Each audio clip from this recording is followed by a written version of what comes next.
Example देखते हैं factors जो इन्फ्लुएंस कर देगा सैम्पल साइज़ को for the test of the details. Following factors जो है ऑडिटर को कंसिडर करता है जब डिटरमाइन किया जाता है सैम्पल साइज़ को टेस्ट ऑफ द डिटेल्स के लिए। फैक्टर्स जिसके अंदर जिसको फैक्टर्स जो ज़रूरी है कंसिडर करना टुगेदर, जहाँ पर अज्यूम किया जाता है कि ऑडिटर जो है वो मॉडिफाइड नहीं करेगा अप्रोच को टेस्ट ऑफ द कंट्रोल्स के लिए, या तो वो मॉडिफाइड नहीं करेगा नेचर टाइमिंग सब्सटेंटिव प्रोसीजर्स के लिए in response to the assessed risk. Higher auditor's assessment of the risk of the material misstatement. अगर ऑडिटर असेस कर रहा है कि higher risk of the material misstatement है तो लार्ज सैम्पल साइज़ को वो चुनेगा, मतलब ड्रॉ करेगा। ऑडिटर असेस कर रहा है कि जो risk of the material misstatement अगर वो अफेक्ट किया जाता है inherent risk and the control risk से। एग्जांपल के तौर पे अगर ऑडिटर परफॉर्म नहीं कर रहा है टेस्ट ऑफ द कंट्रोल्स, तो जो ऑडिट रिस्क असेसमेंट होगा वो रिड्यूस नहीं कर पाएगा कि जो इंटरनल कंट्रोल्स है पर्टिकुलर रिसोर्सेस को लेके कि वो क्या वो ऑपरेट कर रहे हैं effectively. Therefore in order to reduce the audit risk को रिड्यूस करने के लिए एक्सेप्टेबल लोअर लेवल पे ऑडिटर को ज़रूर होती है लोअर डिटेक्शन रिस्क की, एंड विल रिलाई, और वो रिलाई करता है ज़्यादा सब्सटेंटिव प्रोसीजर्स के ऊपर। मोर ऑडिट एविडेंस, ज़्यादा ऑडिट एविडेंस ऑब्टेन करता है वो टेस्ट ऑफ द डिटेल्स लगाकर। The larger the sample size will be needed, और ज़्यादा टेस्ट ऑफ डिटेल्स लगाने के लिए ज़्यादा सैम्पल साइज़ की ज़रूरत होती है। ये हम लोग बोल सकते हैं कि there will be an increase, यहाँ पर इंक्रीज़ जब हो रहा है सैम्पल की साइज़ के अंदर, तो ये इंक्रीज़ कर देगा ऑडिटर्स के assessment of the risk of the material misstatements को। More auditor is relier on more the auditor rely on the other substantive procedures. Auditor अगर ज़्यादा रिलाई कर रहा है अदर सब्सटेंटिव प्रोसीजर्स के ऊपर, तो ये रिड्यूस कर देगा acceptable lower level of the detection risk regarding the particular populations. यानी ये क्या कर देता है, रिड्यूस कर देता है acceptable level of the detection risk particular populations को लेकर। लेस एश्योरेंस होता है जो ऑडिटर रिक्वायर्ड करता है सैम्पलिंग से, यानी कम एश्योरेंस अगर चाहिए होता है ऑडिटर को सैम्पलिंग से, and therefore smaller the sample size can be. यहाँ पर ऑडिटर क्या करेगा, स्मॉलर सैम्पल साइज़ लेगा। अगर ऑडिटर को लेस एश्योरेंस चाहिए होता है, लेस एश्योरेंस अगर ऑडिटर को रिक्वायर्ड होता है फ्रॉम द सैम्पल्स, तो वो क्या करेगा, स्मॉलर सैम्पल साइज़ लेगा। हैंस अगर इंक्रीज़ करना होता है use of the substantive procedures को, अगर सब्सटेंटिव प्रोसीजर्स को इंक्रीज़ करना होता है तो यहाँ पर सैम्पल साइज़ जो होती है उसको डिक्रीज़ कर दिया जाता है। And increase in the auditor desire level of the assurance, अगर इंक्रीज़ किया जाता है ऑडिटर का desire level of the assurance के जो टॉलरेबल मिसस्टेटमेंट्स है वो एक्सीड नहीं करनी चाहिए एक्चुअल मिसस्टेटमेंट से इन द पॉपुलेशंस, तो यहाँ पर इंक्रीज़ कर देना पड़ेगा सैम्पल साइज़ को। Greater the level of the assurance the auditor required that the result of the sample are in fact indicatives of the actual amounts of the misstatements in the populations, the large sample size need to be। मतलब अगर उसको ज़्यादा क्या देखना है, ज़्यादा accurate result देखना है, ज़्यादा एक्चुअल से मिलता जुलता रिजल्ट देखना है, तो उसको क्या करना पड़ेगा, सैम्पल साइज़ को ज़्यादा रखना पड़ेगा। And increase in the tolerable miss statements will decrease the sample size. अगर ऑडिटर इंक्रीज़ कर देता है टॉलरेबल मिस स्टेटमेंट्स को, तो वो सैम्पल साइज़ को डिक्रीज़ कर देगा, एंड वाइस वर्सा हो जाएगा। Greater the amount of the misstatement, अगर greater amount of the misstatement है जो ऑडिटर एक्सपेक्ट कर रहा है कि वो फाइंड करेगा पॉपुलेशंस के अंदर, यानी ज़्यादा मिस स्टेटमेंट अगर ऑडिटर को लगता है कि ज़्यादा मिस स्टेटमेंट है पॉपुलेशंस के अंदर, तो टारगेट करेगा वो target the sample size need to be order to make the reasonable estimates of the actual amount of the misstatements in the populations, ताकि वो यहाँ पर क्या करेगा, वो अगर उसको लगता है कि ज़्यादा मिस स्टेटमेंट्स है तो वो ज़्यादा सैम्पल्स लेगा, क्योंकि इससे वो रीजनेबली एस्टिमेट कर पाएगा कि actual amount of the miss statement populations में कितनी होगी। फैक्टर्स जो कि रिलेवेंट होता है जहाँ पर ऑडिटर को कंसिडर करना पड़ता है कि एक्सपेक्टेड मिस स्टेटमेंट जो है उस अमाउंट के अंदर उसके अंदर क्या क्या इंक्लूड होगा, कौन से फैक्टर होंगे, तो एक्सटेंट, कितने एक्सटेंट तक, to which the item value are determined subjectively, items की वैल्यू को भी डिटरमाइन करना पड़ेगा। Result of the risk assessment procedures देखना पड़ेगा, रिजल्ट देखना पड़ेगा टेस्ट ऑफ द कंट्रोल्स का, रिजल्ट देखना पड़ेगा ऑडिट प्रोसीजर्स का जो वो अप्लाइड कर रहा है प्रायर पीरियड के अंदर, रिजल्ट देखना पड़ेगा अदर सब्सटेंटिव प्रोसीजर्स का, ताकि जो सैम्पल साइज़ है वो इंक्रीज़ कर पाए। अगर इंक्रीज़ हो जाता है amount of the miss statements जो ऑडिटर एक्सपेक्ट कर रहा है कि वो उसको मिलेगा पॉपुलेशंस के अंदर। जब स्ट्रेटिफिकेशंस ऑफ द पॉपुलेशंस जो है वो अप्रोप्रिएट होता है तो सैम्पल साइज़ जो होता है वो डिक्रीज़ कर दिया जाता है। मतलब स्ट्रेटिफिकेशन जो होता है अगर वो पॉपुलेशंस का सही है तो सैम्पल साइज़ को डिक्रीज़ कर दिया जाएगा। जब there is a wide range, यहाँ पर वाइड रेंज होती है in the monetary size of the items के अंदर, पॉपुलेशंस के अंदर जो भी आइटम्स हैं उसकी मॉनेटरी साइज़ को ध्यान में रखते हुए किया जाता है। इट मे बी यूज़फुल, ये यूज़फुल होता है स्ट्रेटिफाइड करने के लिए पॉपुलेशंस को। जब पॉपुलेशंस अप्रोप्रिएटली स्ट्रेटिफाइड होती है, अगर पॉपुलेशन अप्रोप्रिएटली स्ट्रेटिफाइड होती है मतलब सही से डिवाइड की गई होती है, तो एग्रीगेट जो होता है सैम्पल साइज़ का फ्रॉम द स्ट्रेटा जनरली वो लेस हो जाता है than the sample size would have been required to attain given the level of the sample risk had one sample been drawn from the whole population, यानी एक ही sample लिया जाता है whole populations के अंदर से। There will be the negligible effect, यहाँ पर नेग्लिजिबल इफेक्ट होती है on the sample size due to the numbers of the sampling units in the populations. मतलब कोई इफेक्ट नहीं होती सैम्पल साइज़ के ऊपर जब numbers of the samples unit in the populations जो हैं उसका मतलब कोई इफ़ेक्ट नहीं पड़ती है कि numbers of the samples unit population से कितनी भी आप ले सकते हो, उसकी कोई सैम्पल साइज़ के ऊपर नेग्लिजिबल इफेक्ट नहीं पड़ेगी, नेग्लिजिबल इफेक्ट पड़ेगी उसके ऊपर। मतलब नंबर्स ऑफ द सैम्पल जो हैं उसकी कोई इफ़ेक्ट नहीं पड़ती है किसके ऊपर, सैम्पल साइज़ के ऊपर। जो सैम्पल यूनिट्स जो numbers of the sample units populations के अंदर से ली जाती है, अगर वो इंक्रीज़ होंगे तब भी सैम्पल साइज़ पे कोई इफेक्ट नहीं पड़ेगी, अगर वो डिक्रीज़ होंगे तब भी सैम्पल साइज़ के ऊपर कोई इफेक्ट नहीं पड़ेगी। फॉर द लार्ज पॉपुलेशंस के अंदर जो actual size of the populations अगर वो लिटिल भी होता है, लार्ज पॉपुलेशंस के अंदर अगर actual size of the populations कम भी होता है इफ़ एनी, तो इफ़ेक्ट जो होती है उसकी सैम्पल साइज़ पे कुछ नहीं होती, कुछ भी पड़ती नहीं। दस the smaller the populations audit sampling is often not effect as alternative means of obtaining the sufficient and appropriate audit evidence। जब यूज़ किया जाता है monetary unit sampling and increase in the monetary value of the population increases the sample size unless this is obtained by the proportionate increase in the materiality of the financial statements as a whole। यहाँ पर क्या बोल रहा है वो कि negligible effect होती है इसकी, और ये इफ़ेक्टिव भी नहीं होता जब स्मॉल पॉपुलेशंस होती है, तो ऑडिट सैम्पलिंग जो होता है वो इफ़ेक्टिव भी नहीं होता क्योंकि वहाँ पर तो सैंपल लगता ही नहीं है। जब क्या होता है स्मॉल पॉपुलेशंस होती है तब means of obtaining the sufficient and appropriate audit evidence, और इनको लेने के लिए sufficient and appropriate audit evidence को लेने के लिए स्मॉल पॉपुलेशंस के अंदर सैम्पलिंग की ज़रूरत ही नहीं पड़ती है।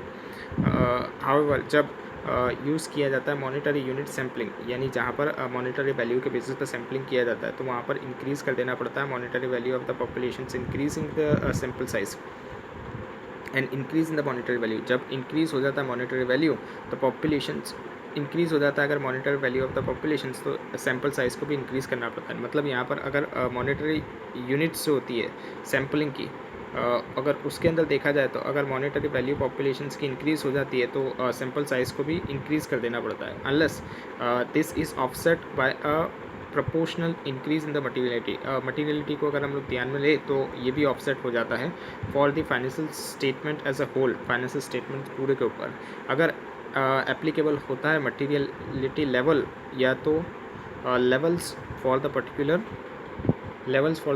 class of the transaction account balance and the disclosures। मतलब ऑफसेट हो जाएगा प्रोपोर्शनेट इंक्रीज़ अगर मटीरियलिटी जो होती है financial statements as a whole के ऊपर देखी जाए तो ये एप्लीकेबल कब होगा, जब मटीरियलिटी लेवल या तो level of the particular class of the transaction account balance या तो डिस्क्लोजर को ध्यान में रखना होगा, तब होगा ये applicable. Selections of the items for testing, कौन सी आइटम्स को सिलेक्ट किया जाएगा टेस्ट के लिए, तो ऑडिटर सिलेक्ट करेगा आइटम्स सैंपल के लिए उस वे के अंदर जहाँ पर each sampling unit in the populations has a chance of selections. Her unit जो होगी पॉपुलेशंस के उसको चांस मिलेगा सिलेक्शंस का, वैसे करके वो ऑडिटर क्या करेगा, सिलेक्ट करेगा आइटम्स को। विद द स्टैटिस्टिकल सैम्पलिंग्स, जब स्टैटिस्टिकल सैम्पलिंग होता है तो सैंपल जो होता है आइटम्स का वो सिलेक्ट किया जाता है उस वे के अंदर जहाँ पर सारे सैंपल यूनिट्स जो कि नोन प्रोबेबिलिटी होती है of being selected. Each sampling units, her sampling unit जिसकी नोन प्रोबेबिलिटी होती है सिलेक्शंस की, विथ नॉन स्टैटिस्टिकल सैम्पलिंग, यानी कि जो भी नॉन प्रोबेबिलिटी होती है, मतलब जो भी नॉन प्रोबेबिलिटी होती है कि ये इसको तो सिलेक्ट करना ही होगा, तो वो उसके अंदर वो सिलेक्ट हो ही जाता है सैम्पल के अंदर। जब हम लोग क्या यूज़ करते हैं, स्टैटिस्टिकल सैम्पलिंग यूज़ करते हैं, तो जो भी सैम्पल आइटम्स जो सिलेक्टेड हैं by the way of each sampling units is known as the probability of being selected, मतलब प्रोबेबिलिटी के बेसिस के ऊपर यहाँ पर सैम्पल सिलेक्ट किया जाता है, और नॉन प्रोबेबिलिटी के बेसिस के ऊपर ही जो भी यूनिट्स सैम्पल्स के लेने होते हैं वो पॉपुलेशंस के यूनिट्स के अंदर से ले लिए जाते हैं। With the non statistical sampling, non statistical sampling के अंदर जजमेंट यूज़ किया जाता है सैम्पल आइटम्स के ऊपर, क्योंकि पर्पस जो सैम्पलिंग का है वो क्या है, प्रोवाइड करना है रीजनेबल बेसिस, प्रोवाइड करना है reasonable basis for the auditor to draw the conclusions about the populations, यानी कि पॉपुलेशंस के ऊपर कंक्लूजन देना है ऑडिटर को, फॉर उसके वजह से वो सैम्पलिंग करता है, for from which the sample is selected, जिसमें से सैम्पल सिलेक्ट किया गया है उसकी पॉपुलेशंस के ऊपर उसको कंक्लूजन देना होता है ऑडिटर को। It is importance that the auditor select, ये बहुत ही इंपॉर्टेंट हो जाता है कि ऑडिटर सिलेक्ट करेगा रिप्रेजेंटेटिव सैम्पल्स, मतलब कि जो भी वो सैंपल सिलेक्ट कर रहा है वो रिप्रेजेंट करने चाहिए पॉपुलेशंस को, सो दैट द बायस जो होता है वो अवॉइड हो जाएगा, मतलब एक तरफा अवॉइडेंसी हो जाएगी कि एक तरफा चीज़ें कोई सिलेक्ट नहीं किया गया है। By choosing the samples items which have characteristics typical of the populations, the principal methods of selecting the sampling क्या होती है वो यूज़ किया जाता है random selections, systematic selections and haphazard selections. यहाँ पर दिया गया है हमको सैम्पल सिलेक्शंस की method, random sampling, systematic sampling, monetary unit sampling, haphazard sampling और ब्लॉक सैम्पलिंग। एक एक करके देखते हैं। रैंडम सैम्पलिंग क्या होता है, ये इंश्योर करता है कि सारे आइटम्स पॉपुलेशंस की या तो विद इन ईच स्ट्रेटम जो कि नून होती है चांस ऑफ सिलेक्शंस के लिए, मतलब उनको चांस मिलना चाहिए सिलेक्शंस का। ईच के अंदर इंक्लूड किया जाता है कि यहाँ पर यूज़ किया जाएगा random number table, random number table से यहाँ पर सैंपल को सिलेक्ट किया जाता है। रैंडम सैम्पलिंग के अंदर इंक्लूड किया जाता है दो वेरी पॉपुलर मेथड। पहली मेथड है सिंपल रैंडम सैम्पलिंग। क्या है पहली मेथड? Simple random sampling. इस मेथड के अंदर हर यूनिट जो होती है पॉपुलेशंस की, पूरे पॉपुलेशंस की, एग्जांपल के तौर पर परचेज या तो सेल्स इन्वॉइसेस, उसको इक्वल चांस मिलता है सिलेक्शंस के लिए। यहाँ पर कंसिडर किया जाता है रैंडम नंबर टेबल को। ये simple and easy to used है एंड ये प्रोवाइड करता है एश्योरेंस ऑडिटर को बायस्ड रहने के लिए। ये अफेक्ट भी नहीं करता है सिलेक्शंस के अंदर। ईच आइटम्स जो होती है पॉपुलेशंस की तरफ वो सिलेक्ट होती है जब यूज़ किया जाता है रैंडम नंबर टेबल। आइदर ये किससे अप्लाई किया जाता है, ये कंप्यूटर की मदद से किया जाता है या तो पिकअप किया जाता है नंबर रैंडम वे के अंदर। Today random numbers are also generated using the various application. Random numbers भी वेरियस एप्लीकेशन से लिए जा सकते हैं। सेल फोन के अंदर वेरियस एप्लीकेशंस को डाउनलोड करके अपने रैंडम नंबर जनरेट कर सकते हैं। This method is considered appropriate. ये अप्रोप्रिएट मेथड है प्रोवाइड करने के लिए पॉपुलेशंस के अंदर से sample consist of the reasonably similar units. जहाँ पर सिमिलर यूनिट्स होते हैं उसके अंदर से सैंपल निकालने के लिए पॉपुलेशंस जो होती है उसके अंदर से सैंपल्स निकालने के लिए सिमिलर यूनिट्स की ये बहुत ही अप्रोप्रिएट मेथड है and fall with in the reasonable range. और ये रीजनेबल रेंज के अंदर ही फॉल करती है। That is suitables for homogeneous populations. ये सूटेबल है किसके लिए? होमोजीनियस पॉपुलेशंस के लिए, जहाँ पर सिमिलर रेंज होती है। एग्जाम्पल के तौर पर populations can be considered homogeneous. Populations को होमोजीनियस बोला जाएगा अगर ट्रेड रिसीवेबल्स का बैलेंस फॉल करेगा किसके बिटवीन में? 55,000 से लेकर 2,25,000 के बिटवीन में। And not in the range, अगर वो रेंज करेगा 525 से लेकर 10,50,000, तो ये क्या होगी? ये रेंज नहीं बनेगी। रेंज कौन सी बनेगी? 55,000 से 2,25,000 के बीच की रेंज बनेगी। स्ट्रेटिफाइड सैम्पलिंग क्या होता है? मेथड जहाँ पर इन्वॉल्व किया जाता है कि डिवाइड करना है पूरे पॉपुलेशंस को ताकि टेस्ट किया जाए few separate groups जिसको हम लोग बोलेंगे strata and taking the sample from each of them, और उसी में से हम लोग सैंपल लेंगे, किस में से, स्ट्रेटा में से सैंपल लेंगे. ईच स्ट्रेटम, हर एक स्ट्रेटम जो होता है, हर एक स्ट्रेटम जो होता है वो ट्रीट किया जाता है, अगर हर एक स्ट्रेटम को ट्रीट किया जाता है एक सेपरेट पॉपुलेशंस इफ़, अगर जो proportions of the item select की जाती है, हर एक ईच ऑफ दिस स्ट्रेटम, हर एक स्ट्रेटम में से आइटम सिलेक्ट की जाती है.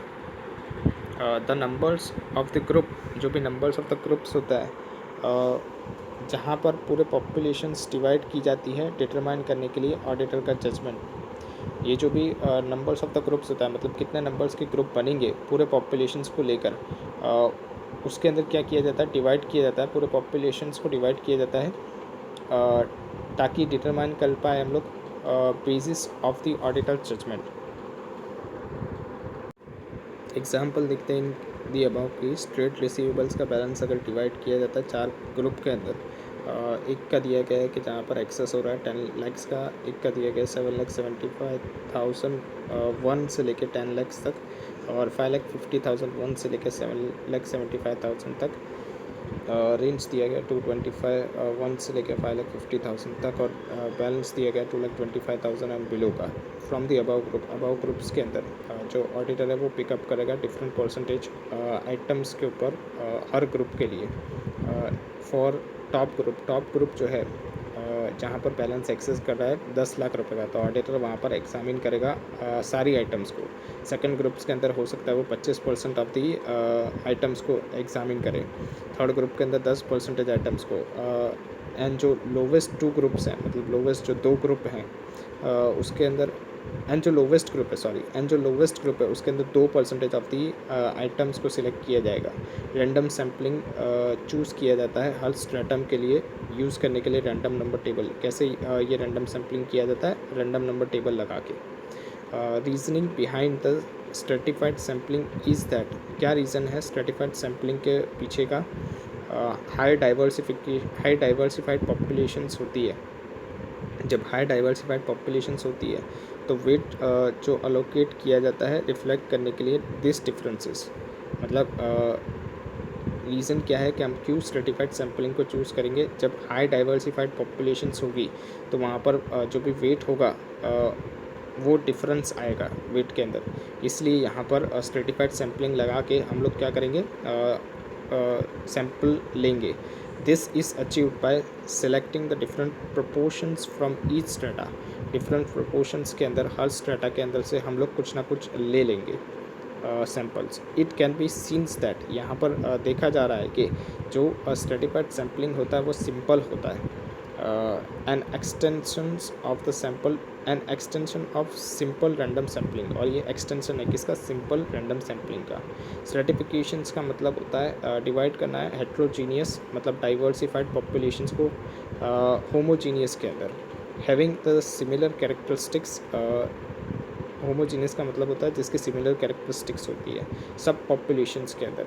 मतलब जो भी हेट्रोजीनियस पॉपुलेशंस है उसको क्या करना है, सब पॉपुलेशंस के अंदर डिवाइड करना है जहाँ से सैंपल ड्रॉन किए जाएंगे. Therefore we can say that the random selections method applied किया जाता है थ्रू रैंडम नंबर जनरेटर्स से. For example random number table से. इंटरवल सैम्पलिंग क्या होता है, या तो सिस्टमेटिक सैम्पलिंग क्या होता है? सिस्टमेटिक सिलेक्शंस किया जाता है. सिस्टमेटिक सिलेक्शंस जो है, सिस्टमेटिक सिलेक्शंस क्या है, यहाँ पर सिलेक्ट किया जाता है मेथड जिससे numbers of the sampling units जो होता है पॉपुलेशंस के, उसको डिवाइड किया जाता है सैम्पल साइज़ के अंदर, ताकि जो सैम्पल इंटरवल है, फॉर एग्जांपल के तौर पे 50 and having the determine starting points with in the first 50, यानी कि एग्जांपल के तौर पर 50 ले लिया, अभी 50 के अंदर से स्टार्टिंग कहाँ से करनी है वो देखना होता है. 50 sampling units thereafter selected, और उसके बाद फिर 50 लिए जाएंगे. यहाँ पर क्या बोला गया है उसने, सिस्टमेटिक सिलेक्शंस क्या होता है, सिलेक्ट करना है मेथड को जिससे numbers of the sample units जो हैं पॉपुलेशंस के वो डिवाइड किए जाएंगे सैम्पल साइज़ के अंदर, जहाँ पर सैम्पल इंटरवल्स किसके कैसे ये सैम्पल साइज़ के अंदर डिवाइड किए जाएंगे, सैम्पल इंटरवल के बेसिस पे, इंटरवल के बेसिस पे इसको डिवाइड किया जाता है। एग्जांपल के तौर पे 50 हो गया, 50 के अंदर डिटरमाइन करना है कि स्टार्टिंग पॉइंट क्या होगा फर्स्ट 50 के अंदर, और फिर नेक्स्ट 50 लिए जाएंगे। ऑल्दो स्टार्टिंग पॉइंट्स जो होता है वो डिटरमाइन किया जाता है haphazardly, this sample is more likely to be true randomly, अगर डिटरमाइन किया जाएगा, यूज़ किया जाएगा कंप्यूटराइज रैंडम नंबर, अगर कंप्यूटराइज रैंडम नंबर से निकाला जाएगा तो वो क्या होगा, ट्रू निकलेगा, ट्रू रैंडम निकलेगा on the random number table, मतलब रैंडम नंबर टेबल से निकाला जाएगा। जब यूज़ किया जाता है सिस्टमेटिक सिलेक्शंस तो ऑडिटर को ज़रूरत होती है डिटरमाइन करने के लिए sample units with in the populations. जब यूज़ किया जाता है सिस्टमेटिक सिलेक्शन, जब यूज़ किया जाता है सिस्टमेटिक सिलेक्शंस तो ऑडिटर को ज़रूर पड़ती है डिटरमाइन करने के लिए sample units with in the populations, मतलब ऑडिटर डिटरमाइन करेगा कि कौन से सैम्पल यूनिट होंगे पॉपुलेशंस के अंदर जो कि structured नहीं है in such a way that the sample interval corresponds with the particular patterns in the populations, जहाँ पर जो samples intervals है वो correspond करेंगे किससे, particular patterns of the population से। example के तौर पे अगर populations of the branch cells है, अगर populations होती है branch cells की, branch cell की populations को अगर देखा जाए तो particular branch cells जो है वो occur होती है ओनली एज इवन 100 आइटम्स पे, मतलब अगर 100 आइटम्स चेक किए जाते हैं तब जाके एक हमको मिलता है क्या, ब्रांच का सेल्स, मतलब ब्रांच में जो सेल्स किया गया है वो 100 आइटम्स पे हमको मिलता है। And the sample interval selections is 100, और सैम्पल इंटरवल का सिलेक्शंस क्या है 100, मतलब 100 ही सिलेक्ट किया जाता है।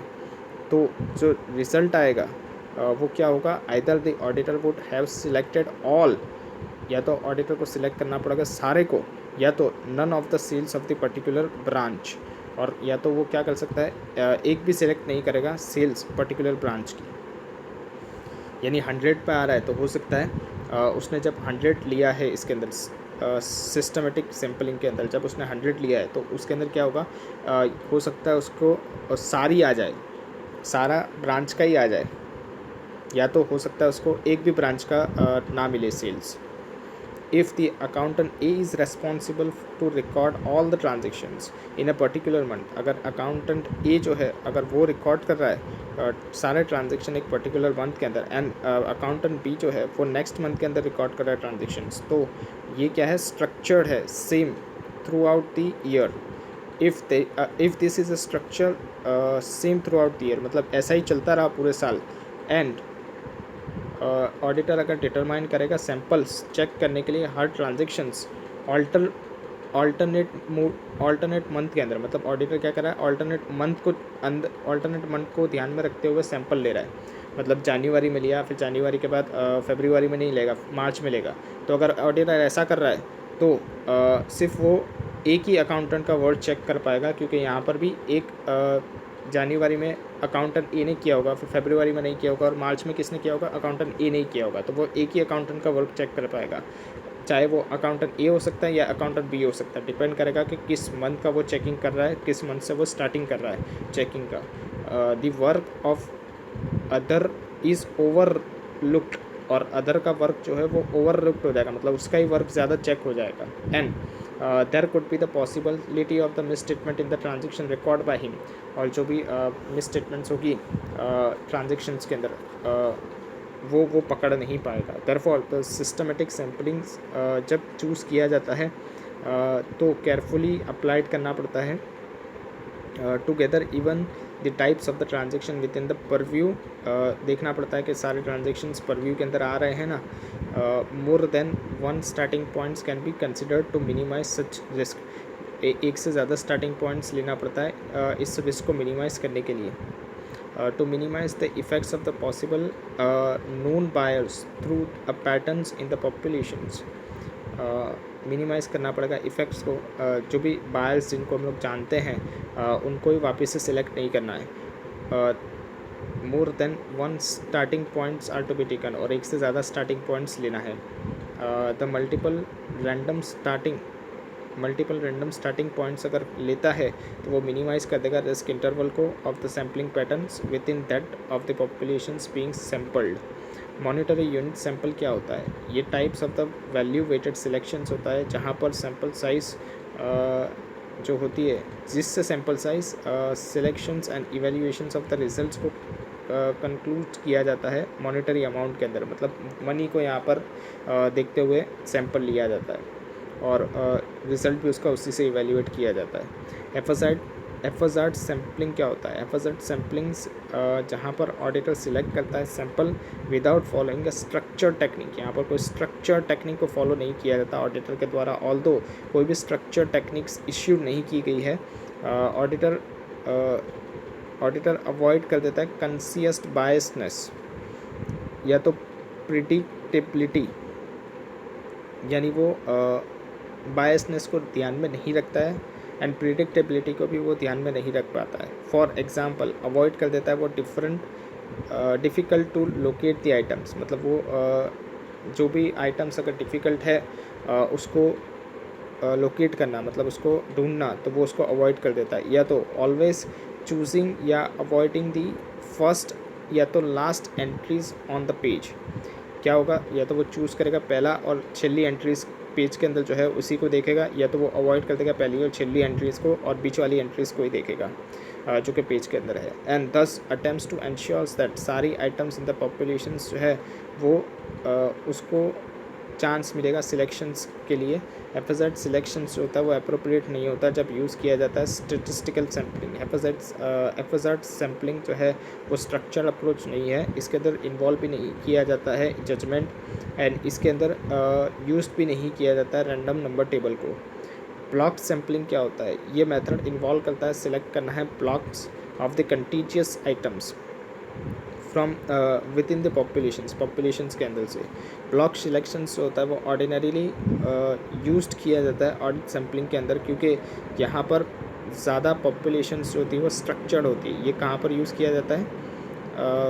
ऑडिट सैम्पलिंग के अंदर यूज़ किया जाता है, क्योंकि यहाँ पर ज़्यादा पॉपुलेशंस जो होती है वो स्ट्रक्चर्ड फॉर्म के अंदर होती है। मतलब डेटल्स हो गया, क्रेडिटल्स हो गया, ये सब का स्ट्रक्चर होता है, तो इसके लिए यहाँ पर ऑडिट सैम्पलिंग के अंदर ये ब्लॉक सैम्पलिंग यूज़ किया जाता है, जहाँ पर ब्लॉक बना दिए जाते हैं। डेटल्स का ब्लॉक हो गया, क्रेडिटल्स का ब्लॉक हो गया। वैसे such items in a sequence can be expected to have similar characteristics. जिनके सिमिलर कैरेक्टरिस्टिक्स होती है उनके ब्लॉक बना दिए जाते हैं, but different characteristics from the items elsewhere in the populations, although in some circumstances it may be appropriate।